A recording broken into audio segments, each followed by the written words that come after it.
Mr. Mayor, it's time. Thank you. I'd like to call this special meeting to order. Roll call, please. Mayor Donald Hewish, Here. Mayor Pro Tempore Margaret Morales. Present. Councilmember Mitch Lindemann, Here. Councilmember Dania Acosta, Present. Councilmember Ray Shelton, Here. Councilmember Michael Valdenegro, Present.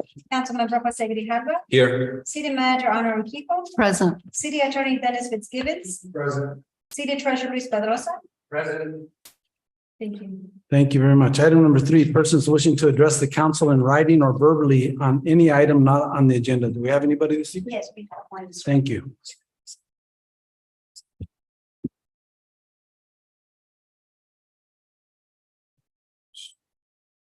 Diana Lamar, please.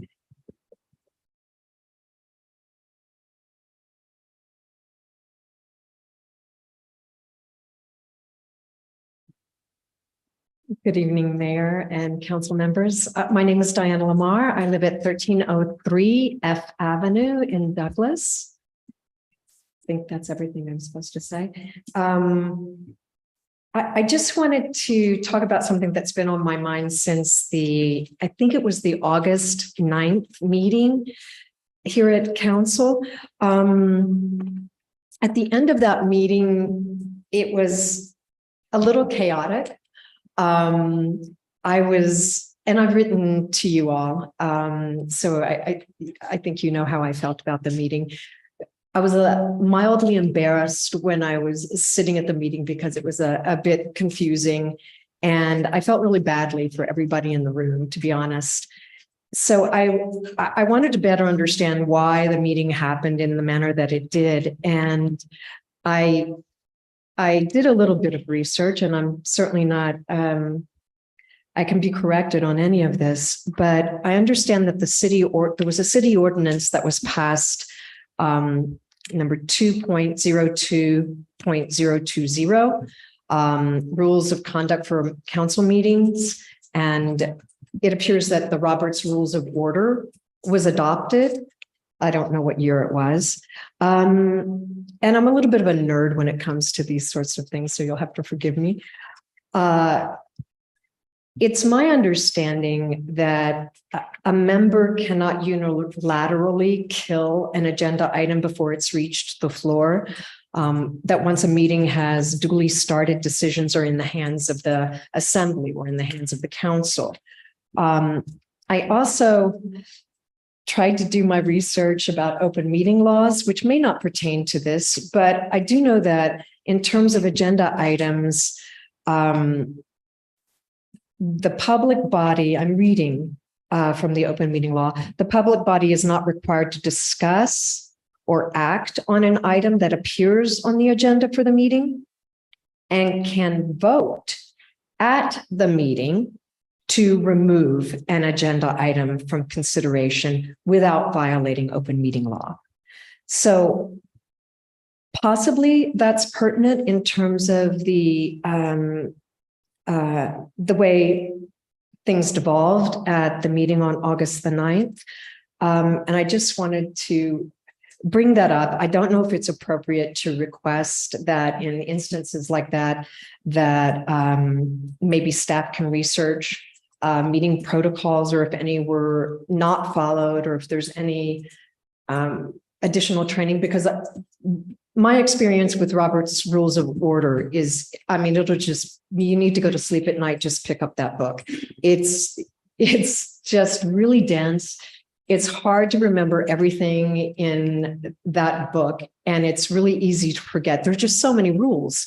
And I can understand that different meetings call for different considerations, and it's just really easy to forget what all those rules are. I mean, they're just very difficult, and there are a lot of them. So I wondered if that was an appropriate request in those circumstances. I see that on the agenda tonight in executive session, it mentions discussing the Douglas Municipal Code process for adding items to the city council agenda, but I just didn't see that there was discussion about removing items. Thank you very much. Thank you, Mr. Lamar. Item number 4, presentation discussion. Item A, community services master plan update by Pros Consulting. Ms. Smith, please. Good evening, Mayor and Council. Tonight, Pros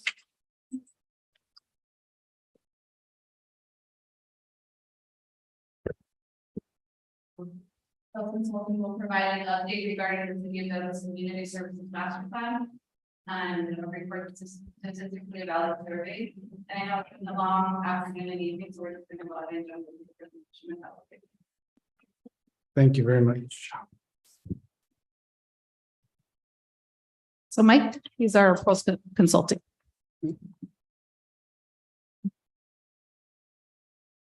Thank you, Mike, and welcome. Good evening, Mayor, Council. Thank you much for the opportunity to kind of run through with you what I'll call kind of the wrap up of phase 1 of the master plan.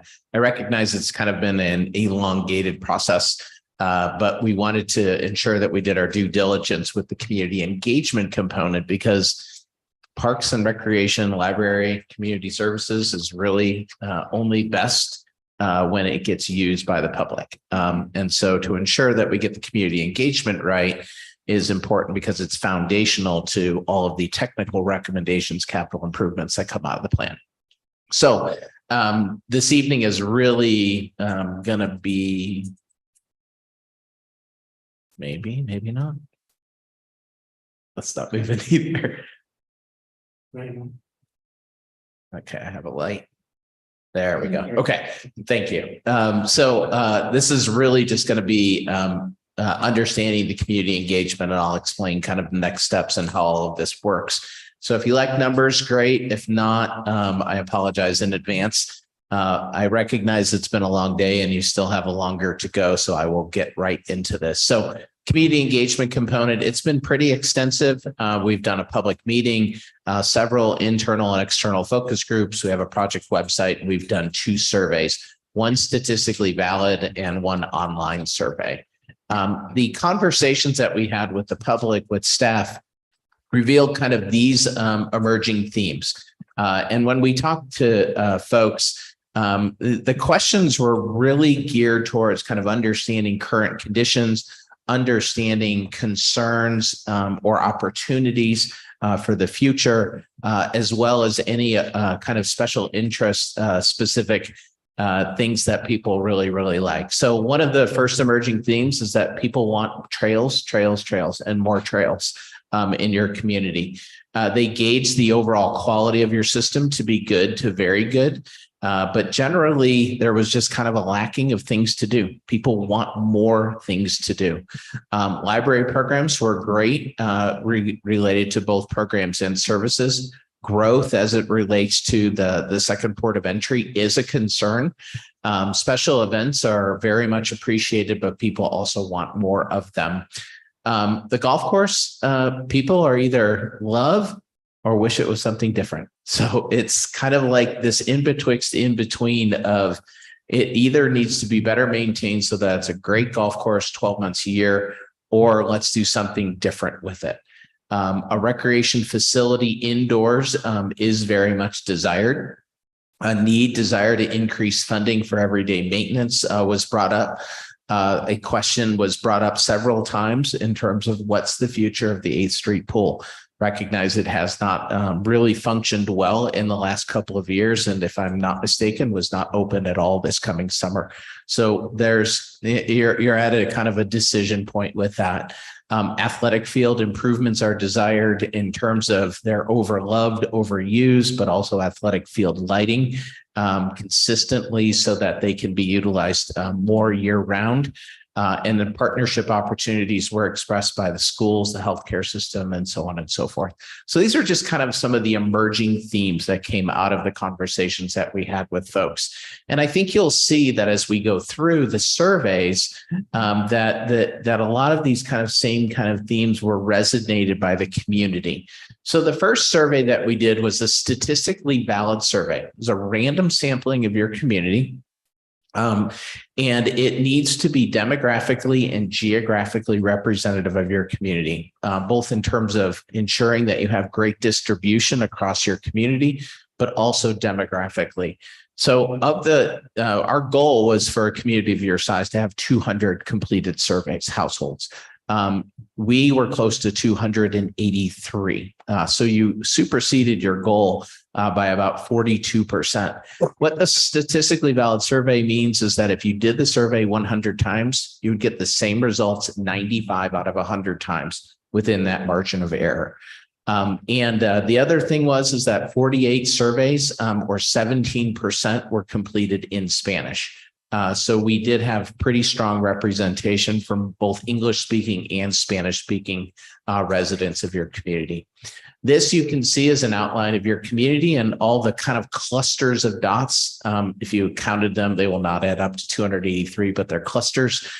Gives you an understanding that we had really good geographic distribution of the survey throughout your community, and where people live. Surveys were taken. Where more people live, more surveys were taken. Where less people live, less surveys were taken. This gives you a sense of the wonderful cornucopia of colors, rainbow of colors, to give you an understanding that you have really good age distribution as well, associated with who was represented by the survey. This is not intended to say that 5-year-olds took the survey. Mom and or dad or grandma or grandpa who took the survey, if they had anybody else living in the household, they were answering the questions on behalf of themselves as well as other members in the household. So the first theme I kind of wanted to touch on was advocacy. And what we did is we asked several questions about the benefits of community services in Douglas. And the red vertical line there kind of indicates a 50% point in which people either strongly agree or agree with all of these statements. What this kind of tells us, based on all of the dark blue and the light blue, is that you have strong advocacy for parks and recreation and community services.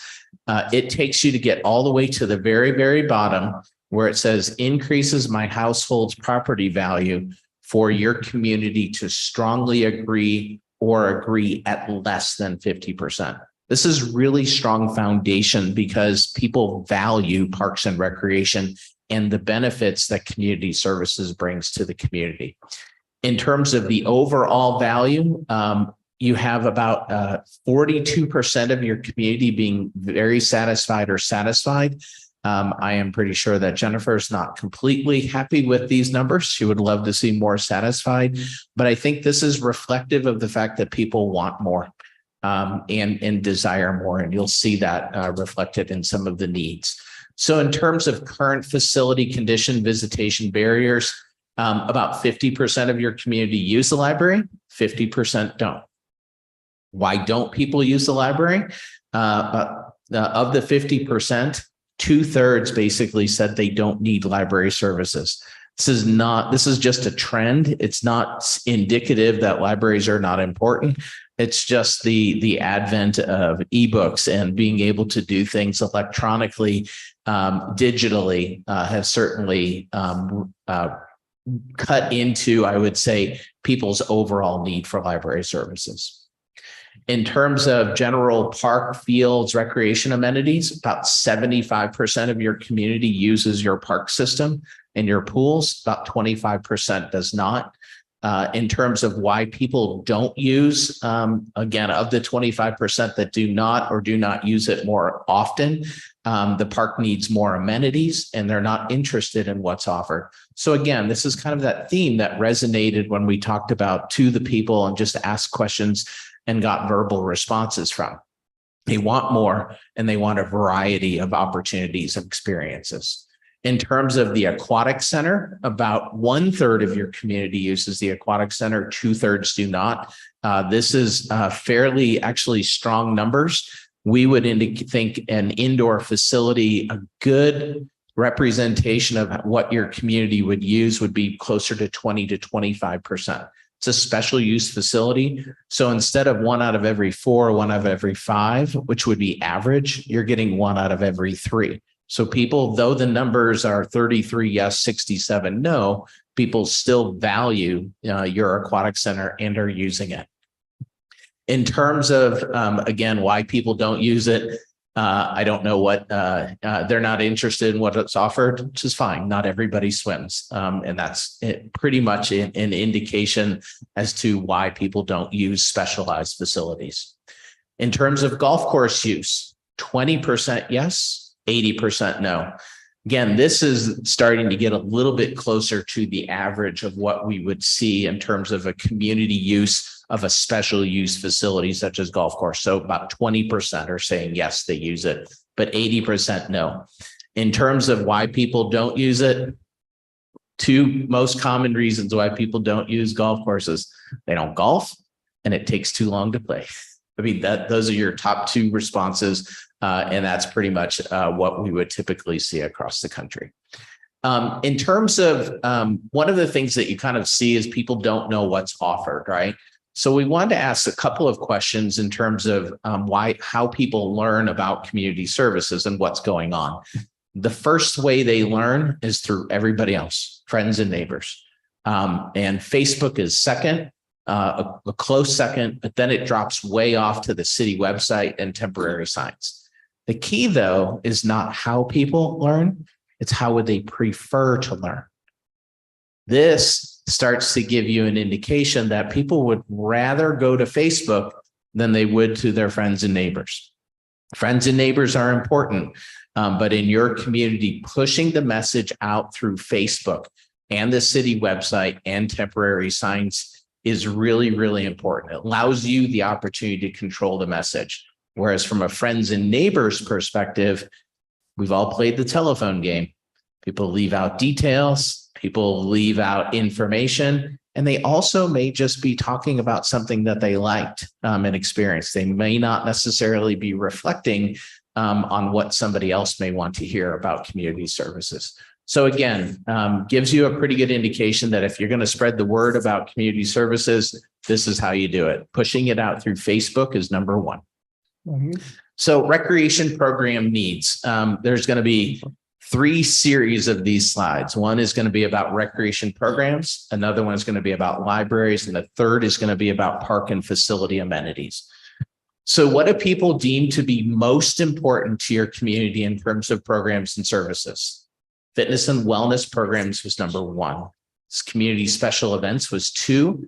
And for whatever reason, since COVID, cooking seems to be in the top 5 in almost every community across this country.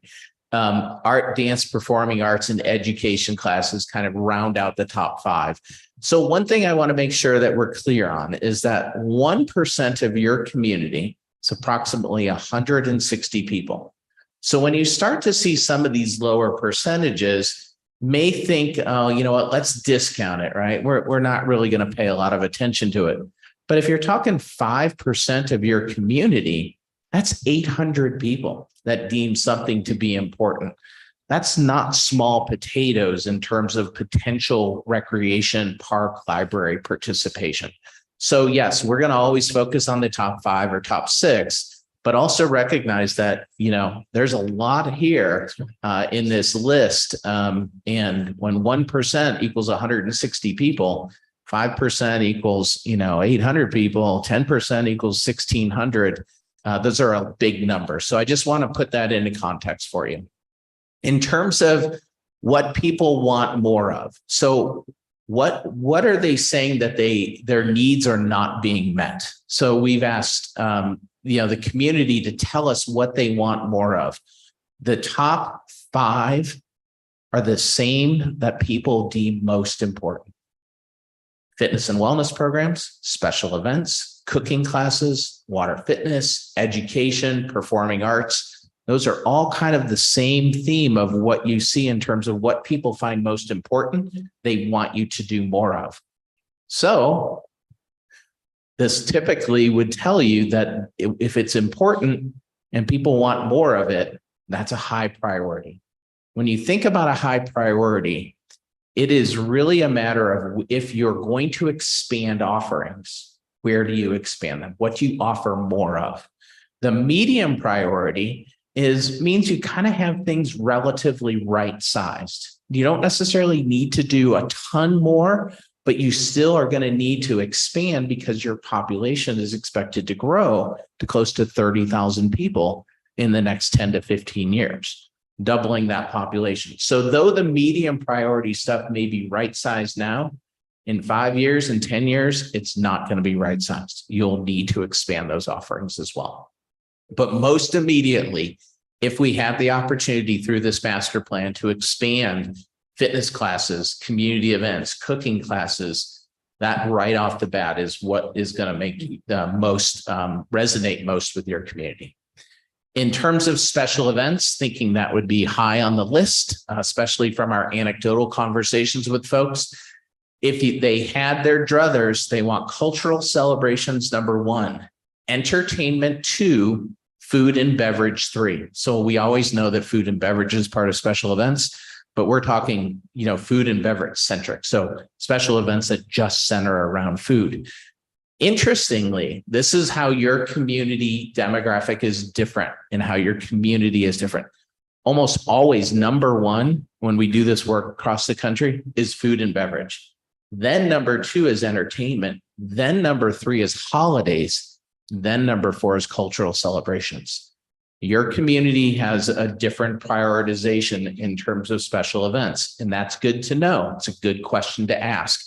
So if you're going to spend more money or you're going to do more special events, you know what people want. In terms of library programs and services, same exercise. What's important, what's needed, prioritization.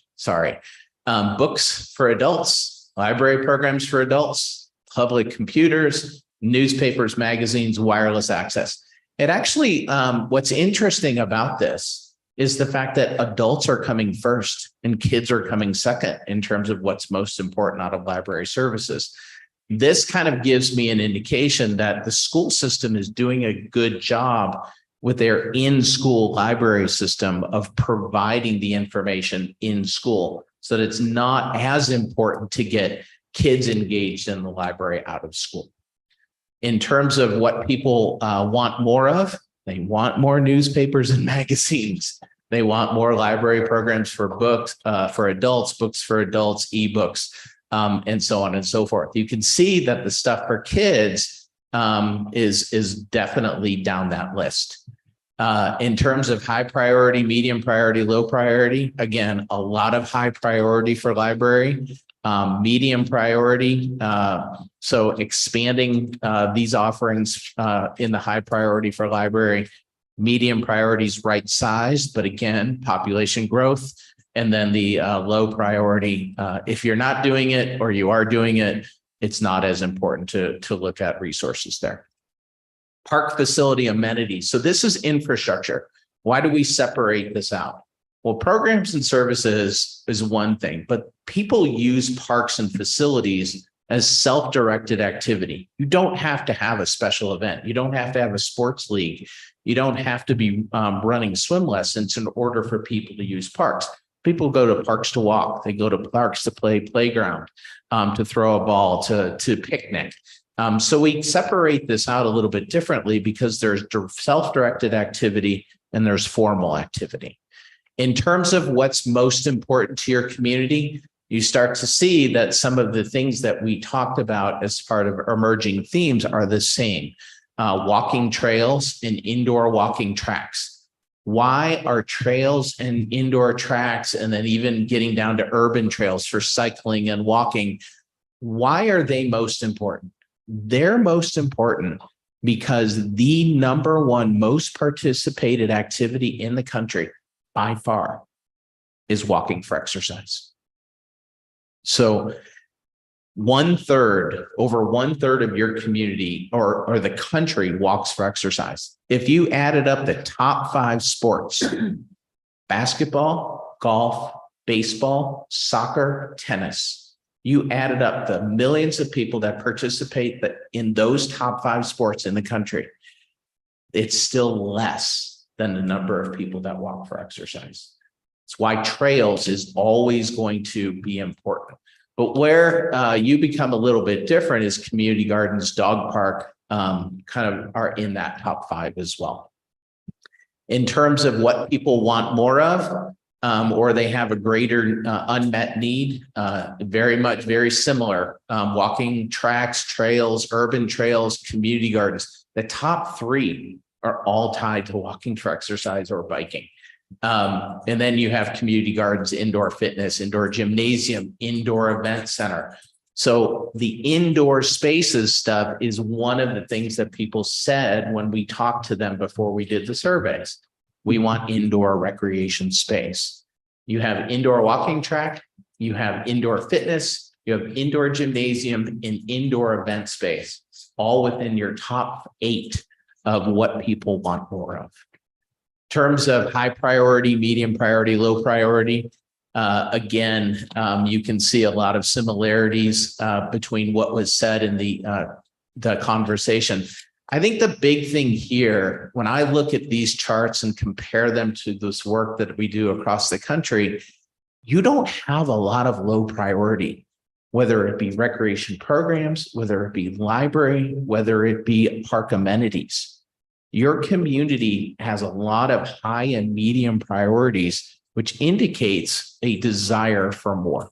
And just that is how loosely you can interpret this. In terms of community support, the red vertical line indicates 50% of people being very supportive and somewhat supportive of each one of these actions. So dark blue and light blue is very supportive and somewhat supportive. Again, it takes you to get all the way down to the very bottom for develop a new skate park for your community to be less than 50% very supportive or somewhat supportive of any one of these actions. But let's run through them very quickly. Improve restroom facilities in existing parks. General repair of increased maintenance, improve existing trails, improve ADA accessibility, improve existing athletic fields. I start there and I'll stop there because what people are telling you is they want you to take care of what you have first and foremost before you expand. If you can't take care of what you have, and don't do that, then the public's going to have a hard time trusting you to expand the system because you're not taking care of what you already have. How am I going to trust you to take care of anything new? So a reinvestment in your existing system is first and foremost what your community. Then you get into the second tier of adding new trails, adding walking trails within parks. Sometimes we think of trails and we think of your linear park out here. People don't always just want, a long linear trail. They just want a place to go walk in an existing park. And that's a really kind of easy, inexpensive thing to do.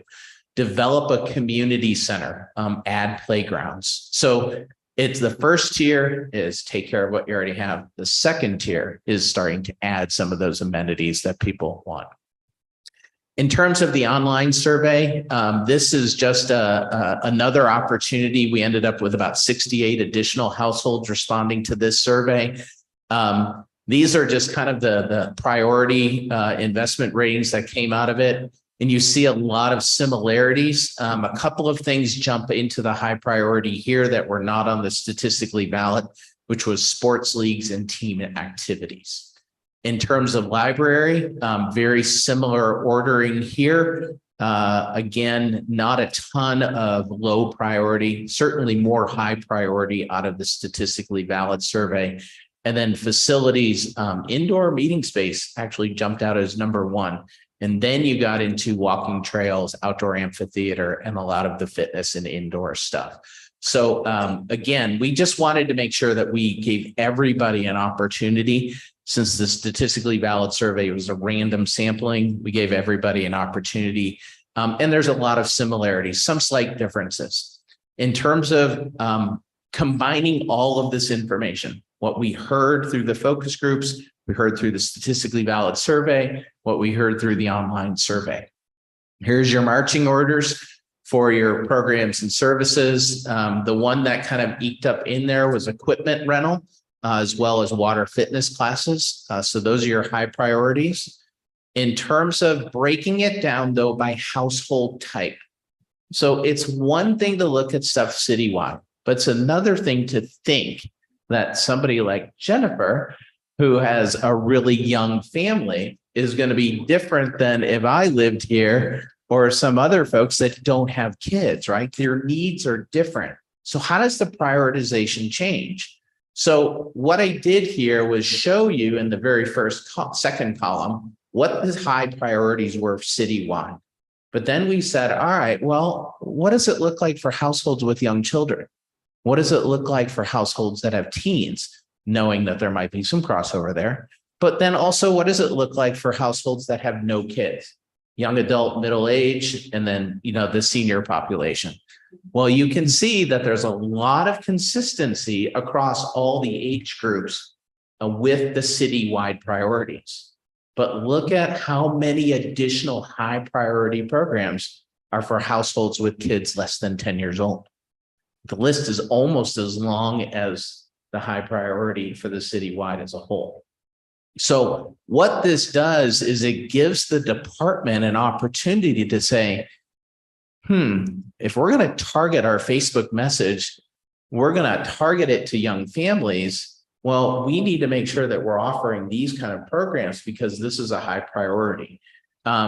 You get away with everything that's in blue, but everything in the orange down below is a little bit more specific to age groups. So it's not necessarily just a high priority, one size fits all approach. Library programs, high. And this is where we don't really see a whole lot of difference between the age life modes or household types. You have your marching orders for libraries. It's pretty all encompassing, and it really is kind of a top 8 or top 9. Continue to do what you're doing. In terms of trails and amenities and facilities and parks, here's your high priorities when we look at combining all of the information. Couple of things started to eke in there: outdoor large event space, indoor event party meeting space. In terms of the breakdown, though, again, you're a young community. You're not a community that's 55 and older. So look at, again, a lot of consistency with the citywide high priorities by household type, but look at how long that list gets for kids with households with kids less than 10. It just gives you an understanding that it's not a one size fits all approach to meeting needs. If you only do in the blue, and you're going to continue to be a community that stays younger and has a balanced age segmentation like you do, there's going to need to be additional things that you need to do to keep the kids engaged. And one of the things that we heard from families is people want more things to do for their kids. This gives you some good marching orders. So any questions before I jump into next steps? Thank you much for your patience. Thank you very much. Anybody from the council? I have a question, Mayor. Yes, please, Mr. Grijalva. You mentioned that the number 3 is the cooking and number 1 is the fitness. That could be tied in together, right? Because, if they're trying to get in shape and be healthier, all the majority of the programs that we offer are for healthy living. So those two could be possibly intertwined, right? It's very possible, yes. I mean, I would say that's a great strategic connection to make with some of those results. I will say, though, one of the things that always seemed to be before COVID that was a high priority was fitness programs. But cooking classes always seemed to be a low or a medium priority. But for whatever reason, since COVID, everybody wants to learn how to cook. But maybe it's just, I don't want to go to a restaurant as much anymore. I don't know.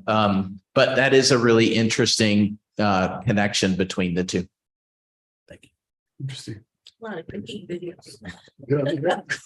What? So not tamales at the fitness after the fitness program. Each council member is committed right now to come up with a cooking video. Put on Facebook. I got the hot dogs. Okay. Mr. Shelton, do you have something? Yes. I was thinking too, having different cooking classes. I think we need like the visitor center to have maybe some professional cookers come in and, you know, you watch television, they chop up onions and do all their fancy dishes. And even people here in Douglas, I know a family that knows how to make Italian spaghetti the way it should be made. And to teach people different ways of you know, and maybe go from table to table to table and see what type of cuisine would be available if you did it yourself. You know, I mean, I think as far as cooking goes, that would be a good way to do it also. Then you could include the healthy cooking to it at the same time. You know, where people, Greek food, Italian, French, I mean, just go on and on. Indonesian food, you know, there's so many different foods. I think that would really be neat to have a Saturday and have people come in and demonstrate their specialties and even have professional people Sounds great. come in. I think that would be neat. Thank you, Mr. Shelton. Anyone else? Mayor, Yes, please, Mr. Baldonado. sir, you mentioned an indoor recreation facility. What would that cost and what size would it have to be for? Well, I will hesitate to give you a cost because it is more about what ends up in the space than it is the square foot. I don't know that I could say if you build X size, I can give you a direct unit cost per square foot that would get you to that. But I can tell you from your perspective, and this is where one of the recommendations comes in to answer the second part of your question, or first part of your question, is it'd probably be 20 to 30,000 square foot. And the reason being is that a facility like that is going to last you 30, 40 years. Your population, I think you all have projected to be somewhere around 30,000 people within the next 10 to 15 years. You want to build a facility that is that gives you about 1 square foot per person in your community.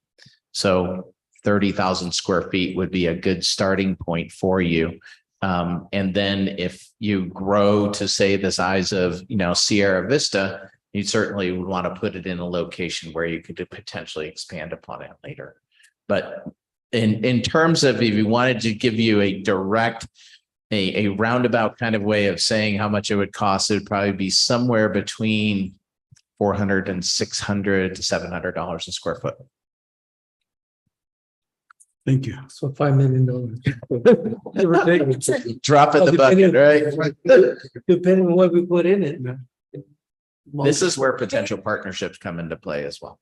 Ms. Acosta, please. Yes, so that brings up a question for me. You said, I think in the beginning of this presentation, that if we do grow in population, then we would probably have to do this study again because we're now a larger community with different factors and different, people that may want different things, right?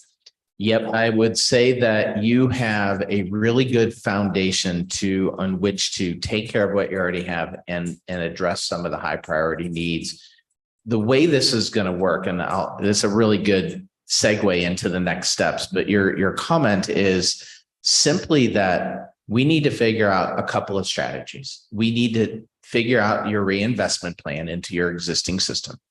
We also need to figure out what your high priority gaps are. In other words, what are you deficient based on today's population?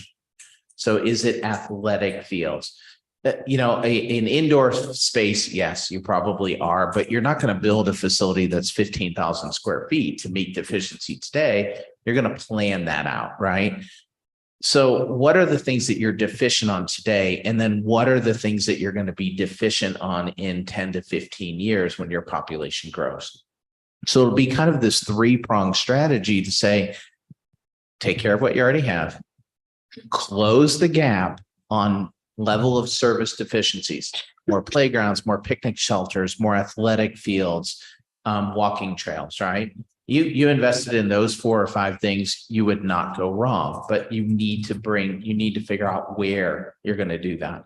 And then the longer term vision is how do we start to plan for our population growth? The park and recreation system is a part of your public infrastructure.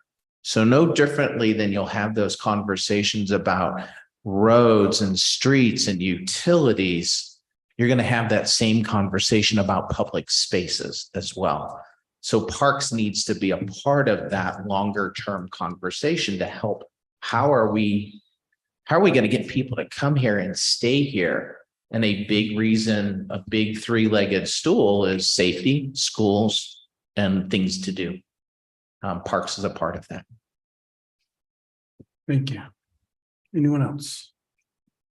The question I constantly get is pickleball courts. Yeah. Was that part of any of the survey? It kind of showed up in a medium. It showed up in a medium priority. The interesting thing about pickleball is that by percentage, it is the fastest growing sport. But by numbers, actually tennis grew more since COVID than pickleball did. It's pure numbers. The difference is the way we've tried to deal with pickleball, and this is the mistake that people are making, is you try to make a multi-use court out of a tennis court. So you try to put pickleball courts on tennis courts. Well, if tennis is growing and pickleball is growing, you're basically just watering down anything that you have, and you can never provide enough. The days of having pickleball courts on tennis courts are over. They need their own court. It's only going to continue to grow. And it's a sport that everybody thinks is just for older folks. It's growing exponentially. I'll give you a quick story. I work with somebody who has a 13-year-old. They're one of their best baseball players on their club baseball team quit playing baseball so he could pursue being a competitive pickleball player. There's college money to be had. There's college scholarships to be had. So we always think of pickleball being for older folks, but it's actually becoming a trend for younger folks as well. Thank you. Anyone else? I just wanted. Well, to add a please, Ms. comment. Acosta. I just, yeah, I mean, I really hope to see like what our plan should be, because like none of this information and not, I don't want to minimize your work. That's not my point, but I think we've been hearing this from our community, and it doesn't surprise me. None of the information that you're sharing right up to now surprises me, that people want our facilities to be taken care of and just take care of what we have and not let them get run down. And you know, those of us that have children, I guess we tend to use those facilities more, so we understand that. So just a comment that I think if we get out there and talk to people and listen to them, and this is for our staff, I think we'll find out that we can find this information out from the public. So thank you. You're Thank welcome. you. So the next steps are going to be and I don't need to pull that up back up, but that is kind of to come back to you with a draft master plan, but to come to you and do this in chunks, because this was a lot of information. We're going to have a lot more technical information to go. So what I want to do is be able to bring to you what we'll call level of service. And that is, what do you have today? What are your gaps today? What does your future gap look like based on population growth? And make sure we understand what that looks like in terms of how many more playgrounds, how many more athletic fields, how many more park acres, and start to quantify that both in terms of inventory, but also start to frame that out in terms of cost. And then the last work session would be the strategic action plan and the implementation. Then what you could do is hopefully you've had an opportunity for everybody to weigh in on, ask questions, provide feedback. Then you could take the master plan in, probably March, and do a consent agenda item to adopt it. The idea would be, is recognizing that Jennifer is going to go on maternity leave, would be to come to you in January with that level of service, come to you in February in a work session with the strategic action plan and then allow you the opportunity to adopt or not adopt the plan in March. Thank you very much. Appreciate it. You're very welcome. Thank you for your time. I appreciate it. I know you still have a longer night to go. Take Thank care. you. Item number 5, discussion decision to call for and conduct an executive session under the authority of ARS 38-431.03 subsection A3 for the purpose of discussion or consultation for legal advice with the city attorney and designated representative of the city regarding a potential conflict with the city charter concerning the appointment of certain officers in the Douglas Municipal Code process for adding items to the city council agenda. May I have a motion to enter into executive session? Mayor. Yes, please, Ms. Morales. Mayor and council return to executive session. Is there a second? Second, Motion by Mrs. Morales, second by Mr. Shelton to adjourn into executive session for item number 5. Any discussion? Roll call, please. Councilmember Lindemann, Yes. Councilmember Acosta, Yes. Councilmember Shelton. yes. Councilmember Waldenex. Yes. Councilmember Grijalva, Yes. Mayor Pro Tempore Morales. Yes. Mr. Mayor. Yes, motion carries. We enter into executive session at 7:15. Ms. Smith.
Mr. Mayor?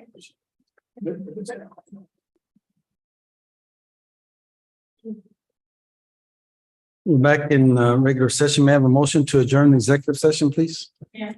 Yes, please, Ms. Morales. Executive session. Is there a second? Second. Motion by Ms. Morales, second by Mrs. Acosta to adjourn the executive session. Roll call, please. Councilmember Lindemann, Yes. Councilmember Acosta. Yes. Councilmember Shelton. Yes. Councilmember Montenegro. Yes. Councilmember Grijalva. Yes. Mayor Potempo Morales. Yes. Mr. Mayor. Yes, motion carries. We adjourn executive session at 8:04. I misspoke a little bit earlier when I said we're back in regular session. My apologies. Now we're back in regular session. Item 6. Discussion regarding the role of city treasurer pursuant to Article 4, Section 3 of the city charter. History of the position and current concerns with the city treasurer position. Item A, is the city treasurer position. Mr. Kehoe, please. Thank you, Mayor, members of the council. I took the liberty to prepare an informational memorandum for you to preface this discussion item, not really knowing concerns or questions, wanted to just help discussion along by providing background regarding the appointment of a city treasurer, and also provided history on how the city treasurer and finance director titles have been used in the past. Started off by laying out all of the city charter references to the city treasurer position, and also administrative departments and offices where some may be combined as well, or the authority to combine certain titles. I also incorporated past and current treasurer incumbents going back to our city clerk and city treasurer from 1975 to 1994. It was after the retirement of that position that the finance director position was first approved and adopted as part of the organizational structure of the then city manager. And all of the history of the way city treasurer appointments took place to the present are included in there, including current city treasurer, which now follows the title of deputy city manager. I provided history also of that finance director position and where it started as the very first job description that was adopted that I just referenced. And then I further included how that position has evolved and the reasons for that evolution, and ending with the current position of deputy city manager. I also laid out clarification on how the current organizational chart that is come to council, at least since my tenure here in this role, has come back via 2 reorganizations. And both of those have always included the references to city treasurer with functions pursuing the current position or direct report to me currently as deputy city manager.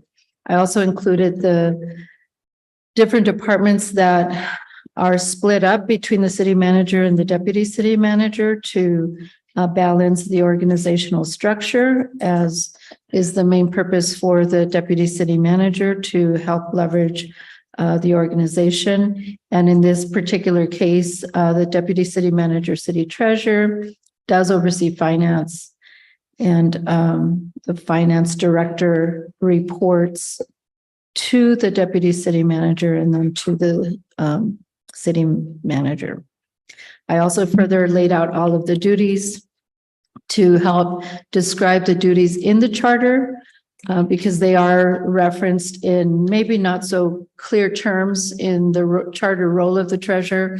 So I try to put it in more layman terms as to who shall be responsible and what those responsibilities are of the city treasurer. So I tried to clarify that as well, and finalized it by going through the current structure as set up by the city treasurer and finance director, where we currently have a relatively new finance director, but continues to train and develop under the current structure that reports to the city manager through the deputy city manager. And we also have received in our past audit findings, as were reported in past meetings, certain recommendations or references rather on how additional layers of financial oversight, in this case, the city treasurer overseeing a finance director, ideally removes sole control over one individual and also provides for stronger checks and balances. And everything else I think is pretty self-explanatory. I provided related research on how other cities handle this. It's really difficult to find an apples to apples comparison because everybody has different ordinances. Not everyone has a city charter. So we did put together a packet there for review. And I think ultimately it comes down to that. The position has evolved, the organization continues to evolve, and the not knowing what questions or concerns or statements that would come up. I was just hopeful that this could at least provide context for you all to have an open discussion, and we're here to answer any questions. Staff is here, and either finance director or deputy city manager are available to answer questions as well. Thank you, Ms. Mayor? Kehoe. We'll turn it over to the council. Any questions or discussions? Yes, Mayor. Yes, please, Mrs. Costa. Yeah, there's just a lot of information here as far as, the job description of the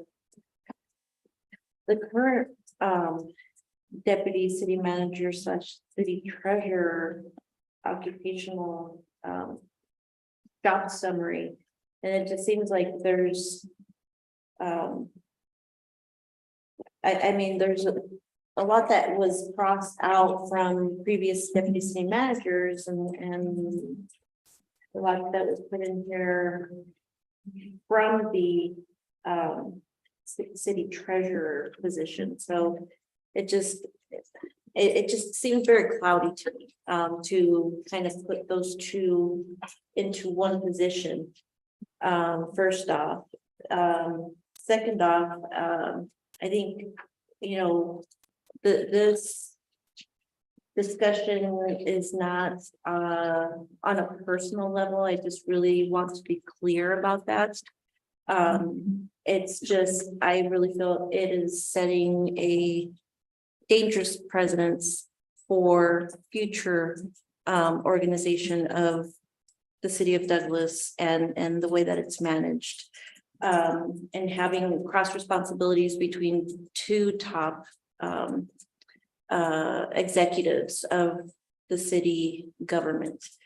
So, whether it's public or private entities, this is not common and for good reason. I know checks and balances were discussed, but allowing one person to have both operational control and fiscal responsibility, I think is, like I said, it's setting a dangerous precedence for future form of government within the city. And I know that even with best intentions, we're creating a position that's very one-sided. It's one-sided, it's unequal, it's unfair. With the position of power that we're giving to just one position. And again, I'm talking about the position and not the person. And the last thing that I want to bring up is just the public perception of having this in this way is that there's, a very one-sided control of who works for the city of Douglas. And again, this is public perception, who works for the city of Douglas, who operates the city of Douglas, and who manages the money of the city of Douglas. And I know that perceptions, can be skewed, but we should try our best to negate that as much as possible. So that's, we just can't have the perception that there's just unilateral control in our government. Thank you. Thank you, Mrs. Acosta. Anyone else? Yeah, Mayor. Yes, please, Mr. Grijalva. To expand on Mrs. Acosta's point, one of the, because it's under, deputy city manager and city treasurer now. Just speaking from, what we're seeing here. We've had the city treasurer go to meetings with the city manager on the request of the city manager. And then we're left with no deputy here to take care of the city. But not only that, but the troubling part is, if the city manager needs the city treasurer to go, that's directing a position that's not under the city manager. That'd be under mayor and council. So there's also, that's to Mr. Acosta's point, that's also another concern that we have because, is council in charge of the treasurer or does the city manager tell the treasurer when to go, where to go with them and, in meetings and all that? That's one of the concerns I have. Thank you. Thank you, Mr. Grijalva. Anyone else?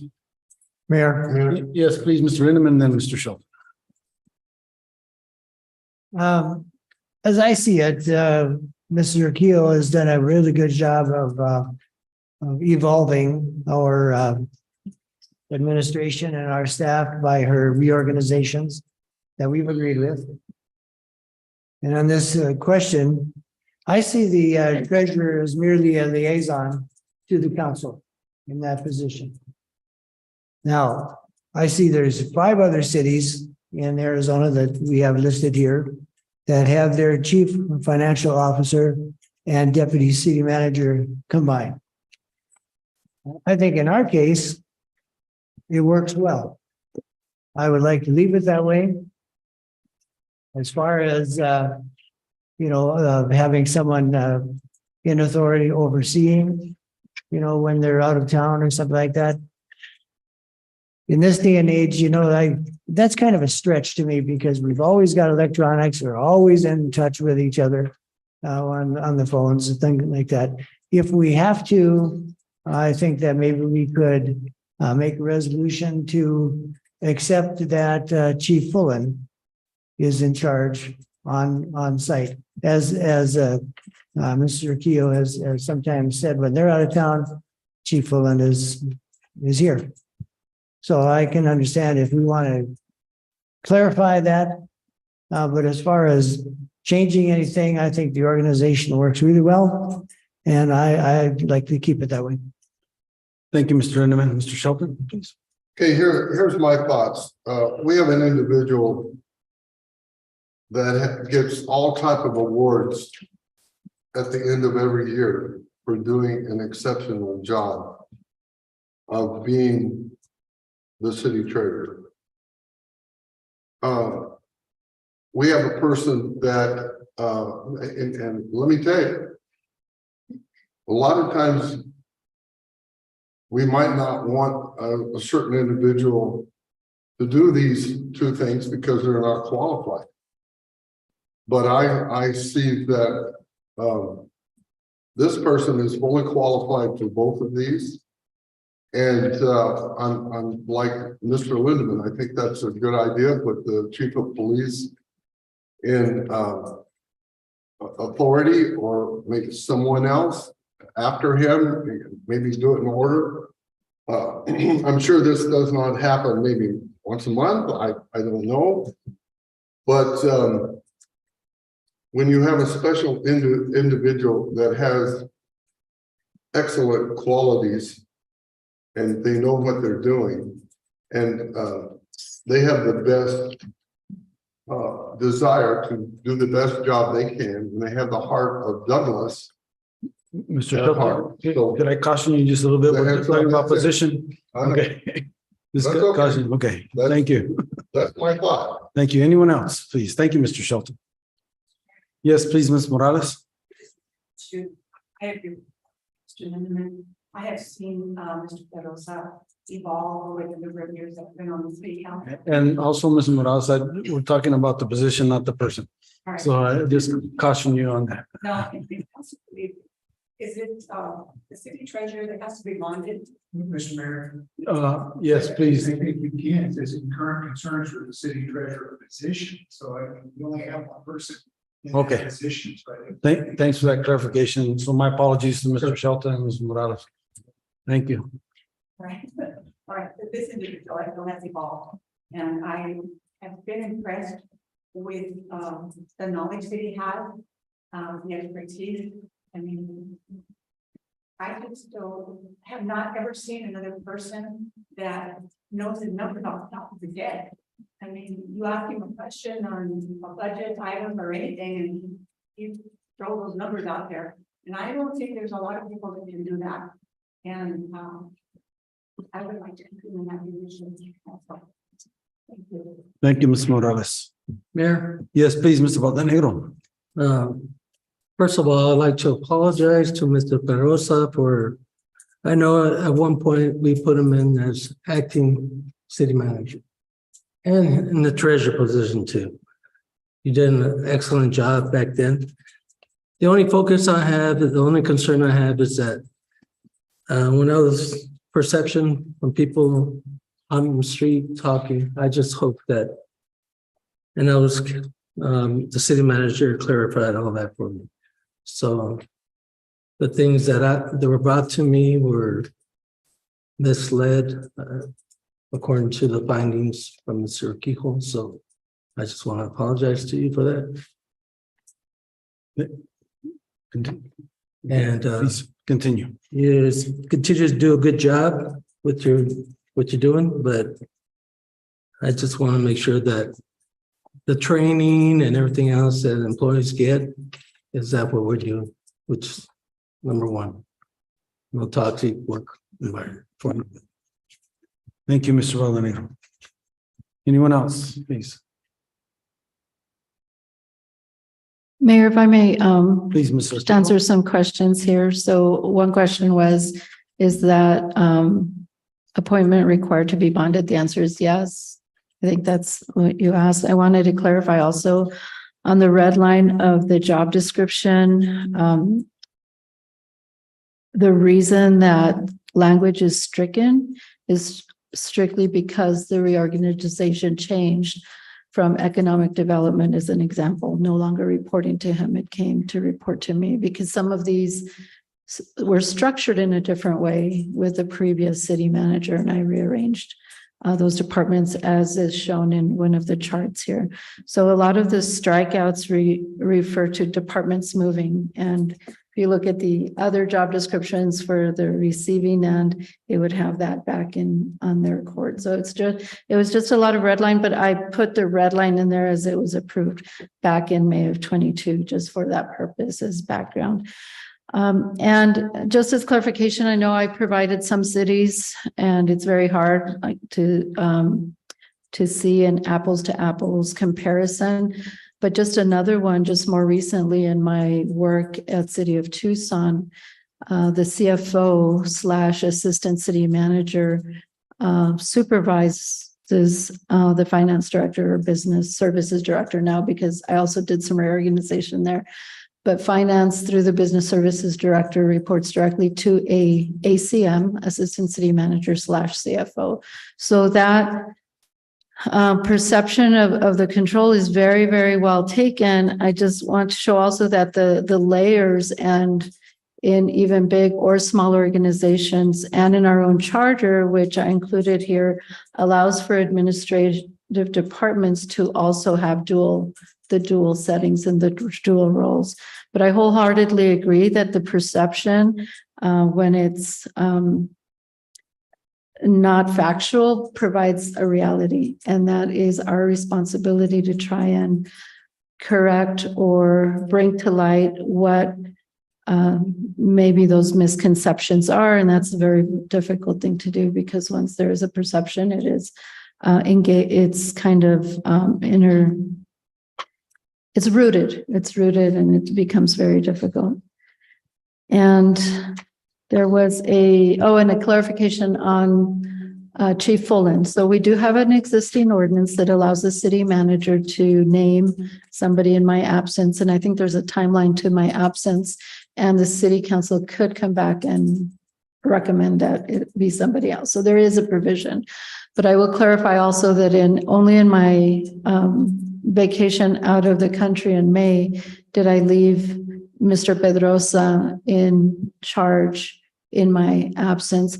What I've left Chief Fullen, when I have to leave town because of the evolving migrant situation, I've left him as the chief point of contact for any public safety disasters due to the unknown. And I've done that twice. But anywhere else that I leave, because of technology, and even when Mr. Pedrosa accompanies me to key meetings, because primarily port of entry evolution that we're going through right now, we remain in our positions, we remain in contact, and we remain in charge.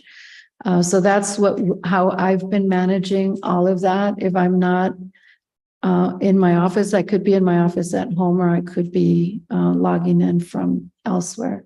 So just wanted to clarify those things, but we do have a provision, and I appreciate that coming up as well. Thank you, Mr. Keo. Anyone else from the council? Please. I'd like to thank the council. I appreciate the discussion on this item. We'll move on to item number 7, adjournment. May I have a motion to adjourn? Mr. Mayor. Yes, Ms. Morales. Adjourn. Is there a second? Second. Motion by Mrs. Morales, second by Mr. Shelton to adjourn this special meeting. All in favor signify by saying aye. Aye. Those opposed, nay. The ayes have it. We stand adjourned at 8:25.